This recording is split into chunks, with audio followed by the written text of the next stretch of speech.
En vrai, le but à la base de Cavalerie, c'était quand on était dans notre groupe précédent, on s'est dit bah on va faire un groupe qui mélange toutes les influences vraiment extrêmes. En fait, de vraiment mélanger les influences vénères, enfin faire en gros faire un truc le plus méchant possible quoi.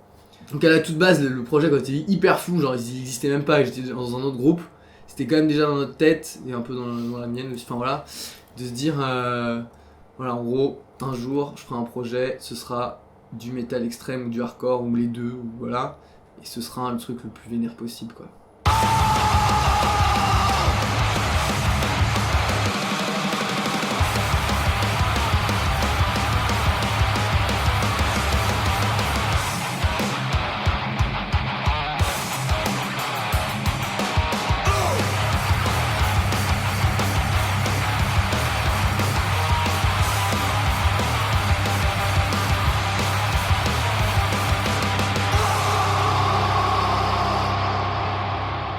Bon, avec Romain, on a souvent joué de la musique ensemble, du coup. Ils sont frères.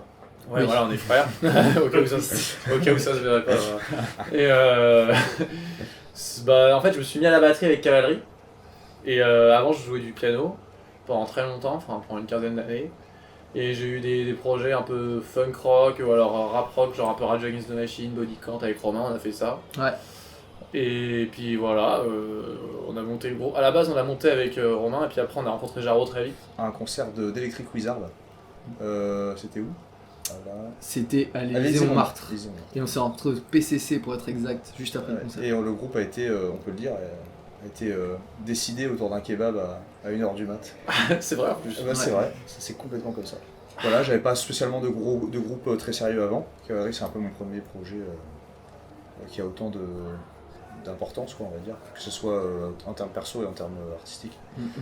Et bah voilà, je fais de la guitare depuis je suis ado, globalement. Et moi, j'ai mon kiff dans Cavalerie, c'est punk hardcore. C'est un peu moi qui apporte la touche on va dire hardcore au groupe à la base. Ouais. L'idée de base, en gros, du groupe, c'était de faire une sorte de hardcore négatif à l'européenne, genre avec des influences punk black, proto black metal, pour faire un peu le pont entre le black metal et le hardcore, mais via le côté punk en fait, pas le côté norvégien et hardcore, plus le côté Venom. Dès le départ, on a tous eu cette envie-là en fait de faire des choses C'est vrai. Qui sonnent anciennes. On aime bien tout ce qui sonne ancien. Ouais. Après, on le fait un peu moderniser à notre sauce. Et de Bien toute sûr. façon, on est obligé d'être dans. On n'est pas dans le worship d'une époque. Ouais, c'est ça, on n'est pas dans la tradition quoi. On n'est pas dans la tradition du metal old school. Ouais, on n'est pas dans la Même si on tradition. kiffe de ouf et qu'on respecte de ouf, nous on se sent pas dans la tradition du truc quoi. C'est plus on emprunte à ça quoi. Ouais. Genre punk metal punk, speed black et tout. Mais je pense que c'est. En fait, on fait une recette qui est assez neuve avec des ingrédients qui sont anciens, quoi.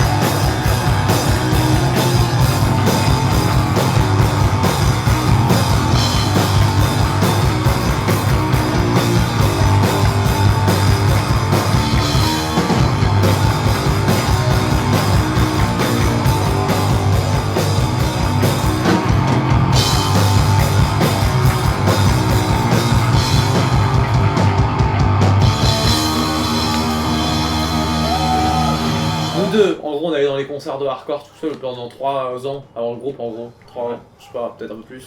Et on a rencontré quand même quelques personnes. On a faut le rencontré dire. quelques personnes, mais on connaissait quand même peu de gens. Notamment Léo Debonne. Léo Debonne, Debonne. gros big up à Gros Léo big up à Debonne. Léo Là, je regarde Debonne. la caméra, Léo Ouais, Debonne. Léo Debonne. Benoît aussi, également.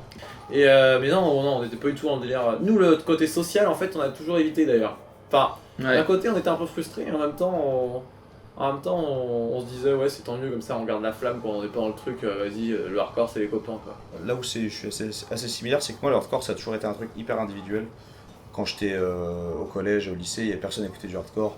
Pour moi, c'était vraiment un truc un peu de confrontation avec le reste. Enfin, ouais, je me suis rasé le crâne, j'ai commencé à avoir un look un peu skin et tout. Et c'était vraiment une confrontation pour moi avec c'est vraiment le hardcore qui m'a donné envie de m'exprimer, en fait, quoi. Mais du coup, c'est une bonne chose aussi, on a rencontré plein de gens super et tout. Et au C'est final, venu avec le groupe. mais c'est quand même par Léo Debonne que tout a commencé, même pour nous. C'est vrai, en fait, parce que Léo Devan, il a montré à Guillaume de Youth Authority Records. Ouais, c'est comme ça que c'est passé. Ouais. Et après, il a dit, vous êtes chaud pour faire des cassettes, pour faire une démo? On était en mode quoi? On a dit au début, on était en mode ouais, enfin je sais pas, on était un peu déstabilisés. Puis après, on a dit ok. On a eu un timing. Puis on a tout fait tout seul, sans aucune pression, on a tout mixé T'es nous-mêmes, on a peinard. fait l'artwork nous-mêmes. Ouais, Et juste le mastering, c'est genre un pote Un à nous pote. qui l'a fait. Big up à lui d'ailleurs. Ouais, un C'est pote notre qui voisin. bosse dans le sound design. Ouais. Et genre, qui a un putain de studio d'ailleurs. Ah non, mais ouais, genre. C'est vrai qu'on l'a fait sans pression, sans. Capitaine Plouf, ça ouais. s'appelle. Ouais, Tranquille. on lui a fait une bouteille de vin, il a fait le mastering. Merci Capitaine Plouf.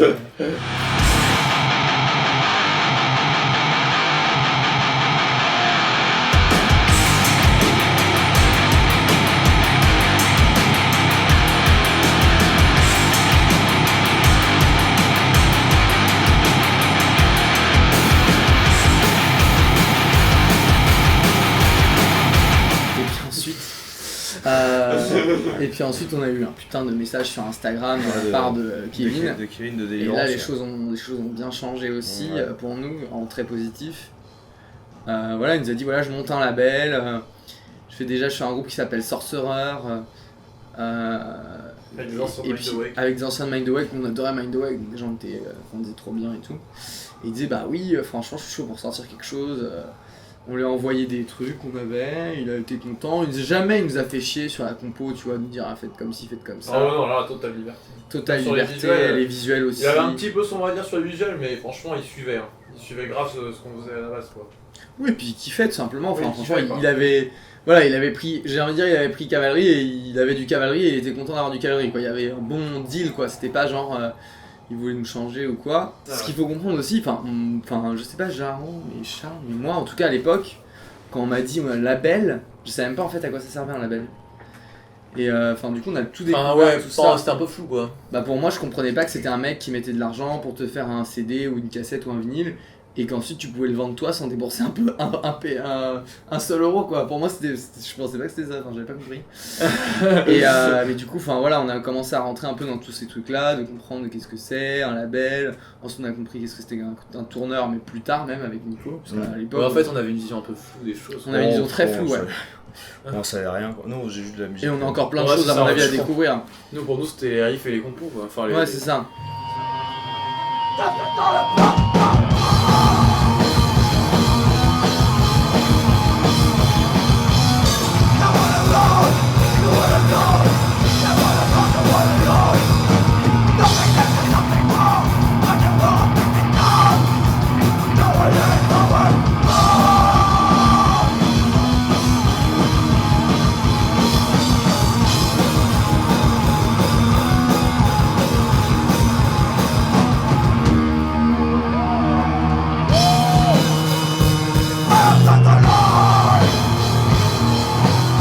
Pour nous, les visuels, c'est un peu lié, enfin, c'est ce qu'on dit toujours. Genre, c'est lié à la musique, tu sais, c'est pas genre une couche que tu rajoutes par-dessus, on dit, ah, il faut faire la pochette, c'est genre, c'est lié vachement à tout le truc. Et même parfois, on fait les visuels et ça nous aide à penser un peu la musique, tu vois, à nous mettre dans le mood. Mais comme tu dis, c'est ça, c'est toujours un truc un peu ancien, un peu du passé, un peu passéiste, tu vois, qui vient se confronter à un truc moderne.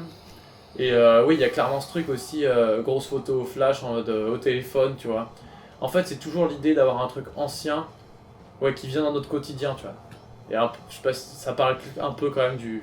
C'est sûr que ça parle un peu du black metal et tout, et d'un truc un peu romantique qui vient se frotter, se confronter à la réalité un peu, tu vois, un peu triviale et nulle des choses, tu vois, genre la hallebarde dans la bagnole, le cheval en train de crever, c'est aussi un côté un peu, ouais, un côté un peu viscéral, explosif, incontrôlable, qui est en plus le côté un peu ancien, parce que cavalerie, tu vois, qui vient dans le truc moderne, l'open space ou la masse d'armes, ouais, dans la salle de bain. Toujours un peu un choc, et toujours les photos en mode super brut, en mode fan footage, tu vois. Ouais. Donc c'est comme si c'était un truc un peu à notre...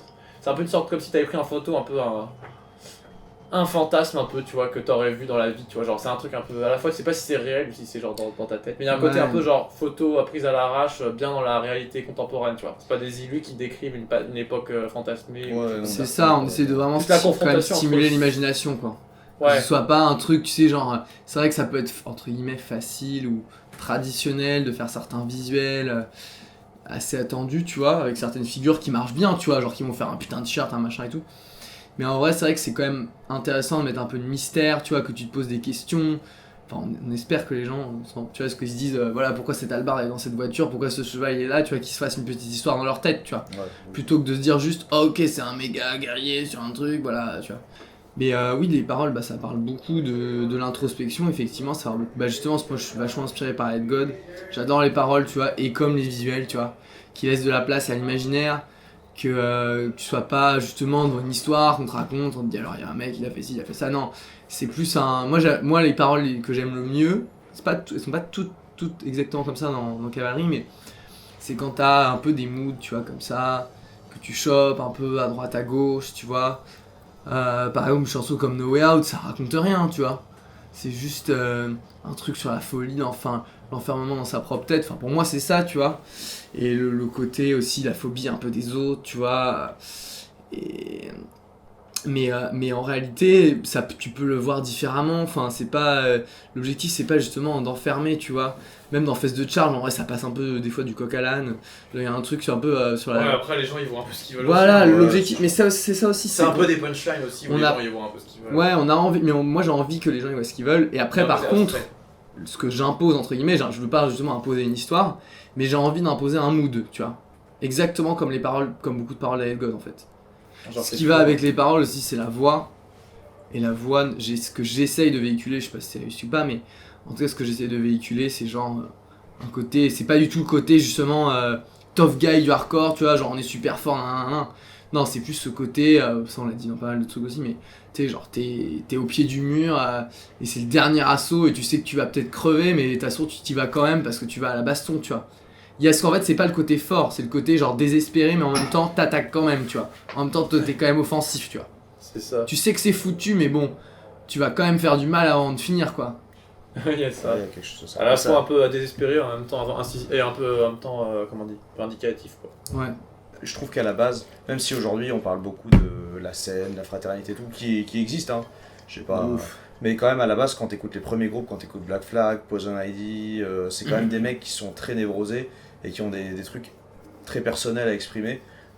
Là où peut-être que Youth Crew a quand même un peu gommé cette partie-là du hardcore et ça a pris le dessus. Mais pour moi, voilà. Neglect, enfin j'imagine pas les mecs de Neglect faire des trucs de crew super cosy avec des potes et tout. C'est ça. Après, eux, ils sont, les Francs, ils sont très parisiens. Ils ont toujours vécu à Paris. Non, mais après, je sais que ça fait partie aussi, je trouve, de la démarche. De ouf. Ils sont très parisiens. Moi, je suis plus banlieusard. Et donc, moi, c'est vrai que j'ai toujours eu ce côté un peu moins. Mais même, tu vois, même chez nous, ça se retrouve, quoi. Eux, ils ont le côté un peu plus speed de Paris. Moi, j'ai toujours le côté un peu ennui de banlieue, machin, truc. C'est plus chiant. Tu vois, et moi je trouve que c'est plus ancré en moi que vraiment le côté speed de Paris. Mais ouais, ça nous donne des envies de fou, Ouais. c'est clair. Hein. Ouais, ça nous inspire Ça sur nous plein de inspire, trucs, bien en sûr. vrai. Enfin, c'est vrai qu'il y a des trucs qui reviennent souvent. Par exemple, la Charles aime beaucoup dire Paris pourri. La chanson Paris by Night, ça parle d'une agression Toutes qu'on a les eue. photos de pro. Qu'on a subi dans le métro avec des coups de couteau. Enfin voilà, donc c'est quand même quelque chose qui nous inspire, et pas que pour une agression à coups de couteau, même pour le reste, tu vois, genre c'est vrai que la violence de la ville, mais aussi le choc entre l'ancien et le moderne dans Paris, c'est un Ouais, truc dans qui Paris, existe ça- vachement, ouais, tu c'est vois. beaucoup, Enfin, C'est con, mais genre juste l'air, enfin moi en tout cas perso, c'est peut-être plus moi ça dans mon délire perso, mais genre le côté un peu erré dans la ville, tu sais, un peu bourré et voir des trucs chelous le soir, genre des mecs qui t'interpellent. Enfin je sais pas, genre moi ça fait partie du délire, tu vois, ce côté un peu ouais, un peu spleen de la ville, tu vois.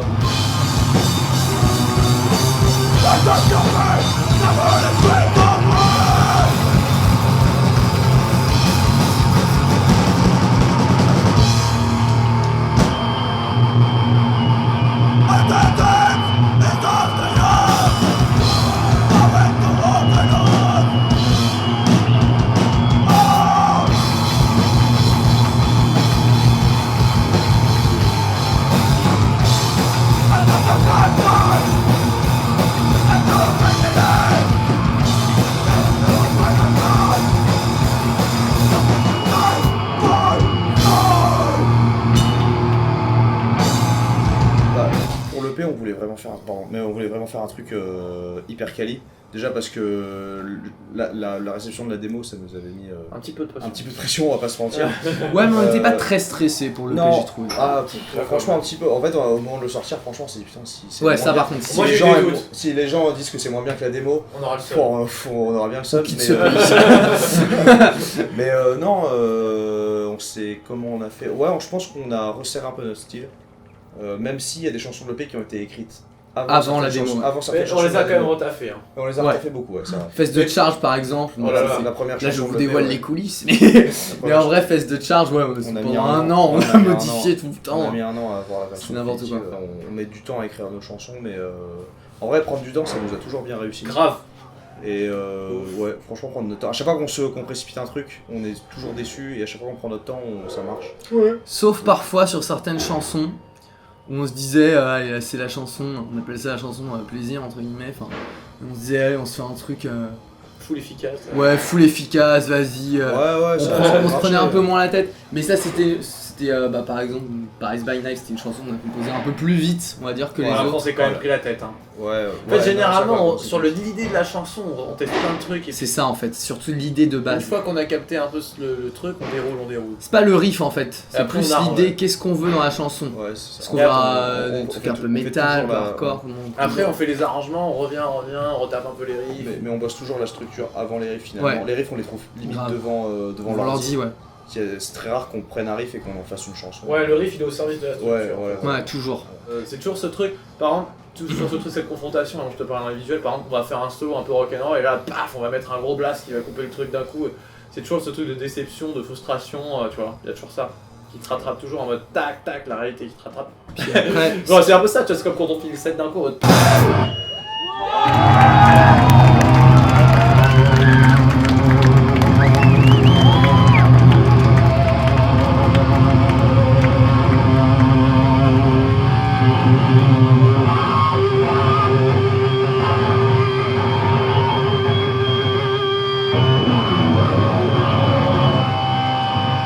Tu crois que c'est positif, madame?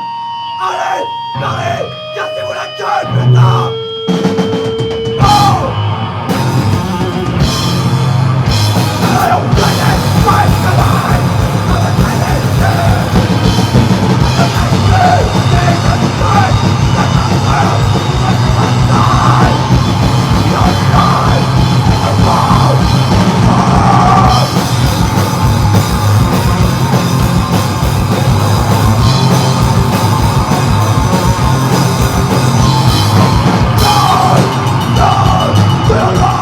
Tous les trucs de la scène parisienne aujourd'hui sont quand même très différents.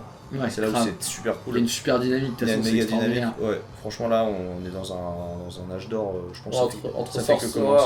Entre Sorcerer, Wars Down, Sorcerer, Wars Doubt, ouais, Iron Storm, Iron Storm. Et même André à Lyon, Deficiency. Iron Deficiency, Ouais, c'est tout pas à Iron fait. mal. Efficiency, big up Iron Efficiency, aussi, toujours. aussi. Toute la scène toute la scène lyonnaise. lyonnaise de manière générale. Mais Ouais, grave. non, enfin en France, à Paris, oui, en France, oui, on arrive dans un âge d'or. Je pense là, il y a vraiment, ça va venir de plus en plus. En vrai, à Paris, Franchement, ça la arrive- ça scène, arrive pas tant que ça. non, mais l'apogée du label, c'était quand même la date, enfin même de la scène un peu parisienne, hardcore et associée, c'était la date au backstage le 11 septembre. C'était Ouais. extraordinaire ça. C'est C'était assez Wars Dab, Sorcerer, Deviant, Cavalerie, Rix. Rix, Joe Crack, Art to Art Handle. Handle, Ouais, c'était assez. et j'en oublie pas. Non. Ça assez c'était ouf, dément, en termes enfin ça d'ambiance, c'était assez ouf. vraiment... Là tu te dis quand même qu'on vit une belle époque quoi. Genre tu vois C'est ces clair. groupes là qui s'alignent sur une date comme ça, tu te dis c'est solide quoi. Genre c'est pas anecdotique genre sur le plan même du hardcore européen tu vois de pouvoir rassembler tout ça quoi. Ouais, de ouf. Encore que Sorcerer c'était leur premier show et je veux dire Ouais, tu ils vois ont bien cliqué. qu'ils décollent Ouais, tout, enfin ouais, je veux dire même si c'était leur premier show ils pesaient déjà quasiment dans le game Ouais, même au niveau Europe tu vois parce que c'était tellement C'était tellement la pilée que voilà quoi. On espère vraiment que ça va continuer dans ce sens-là, qu'on va pouvoir continuer à jouer avec des groupes skin, des groupes oi, des groupes punk, Ouais. des groupes metal, et qu'un jour ouais, on aura des concerts où il n'y aura pas de problème de programmer tout ça. Et je pense que de toute manière, vu comment c'est galère de trouver des salles, si on veut aller dans des salles plus grandes, et tout en proposant des prix corrects, je pense qu'on n'aura pas le choix de ramener un maximum de mecs, et ça implique de ramener des skins, de ramener des métalleux, de ramener des choreux. Oui, et puis il y a tout ce truc aussi dont il parlait un peu dans le confinement, de la Longueville et compagnie, de dire un peu qu'il fallait arrêter de mettre les groupes américains en tête d'affiche et qu'il fallait faire des affiches plus communes en mode, par exemple, si tu fais jouer Warsdap, machin, avec je sais pas quel groupe, bah, comme Tsunami, genre pas placer un peu les groupes locaux sur un pied d'égalité, mais je pense que la date justement au backstage avec tous les groupes locaux parisiens, Ah ouais, putain, ouais, je pense que c'est quand même stylé de faire une date qu'avec des groupes locaux, Ouais. quoi. Et genre un peu le truc de revaloriser aussi sa propre Ouais, scène de et fou, d'arrêter ouais. de se prendre pour des nuls par rapport aux Américains et d'essayer de les singer, quoi. Ouais, de Enfin, fou, d'essayer de faire son ouais, propre clairement. truc. Alors que quand tu Et ça, regardes, je trouve ça bien. Et Deliverance, d'ailleurs, c'est un peu cette démarche-là, Ouais, parce que tu veux faire que des groupes parisiens, machin. franchement, quand tu regardes Sorcerer en live, tu te dis, bah, Ouais. tu sais, tu les mettrais sur 8-6, tu vois, sur un live 8-6, tu te dis, ah, bah, Ouais, ça exact- part. ça part, quoi, tu vois, genre, ils ont rien à envier à des groupes ricains. Warsdog, pour moi, c'est pareil, il n'y a rien à Ouais. envier à des groupes ricains. Et ouais, ouais, mais je pense que là, le confinement, ça nous a fait du bien sur la scène locale. On s'est redit, putain, il y a des groupes stylés en France. Il y a des C'est trucs ça. stylés à Paris et tout. Et il y a des gens qui se sont Et dit, il y a des gens. qui voulaient pas faire, qui faisaient pas leur groupe et qui se sont dit, allez, on fait notre groupe de hardcore. Je pense que enfin, voilà, ça a créé des petites vocations un peu. Ça. Au final, finalement, le bilan du confinement, il est assez positif, même s'il n'y a pas eu de concert, ça a fait chier tout le monde, machin. Mais ça a fait un espèce de reset, ça a fait aussi un espèce de coup de je sais pas comment on peut dire, de coup d'électrochoc en mode, bah là, c'est pas gagné, tu vois, c'est pas. Voilà, si tu viens pas au show, quand il y en a, si tu fais pas des choses, si tu fais pas des groupes, bah il y aura rien, tu vois. Et c'est possible qu'un jour il n'y ait plus rien du tout, tu vois, comme c'était le cas à l'époque. Et donc franchement je pense que ça a bien remis les pendules à l'heure aussi sur ce côté genre c'est acquis, tu sais, genre il y aura ça. toujours des shows, il y aura toujours des trucs et... Après, peut-être qu'on voit ça aussi de notre point de vue et qu'il y a des gens qui l'ont perçu complètement de façon différente. Oui, Ah c'est oui. possible. En hein. tout cas, on l'a perçu c'est comme sûr. ça. C'est sûr que oui, c'est sûr que oui.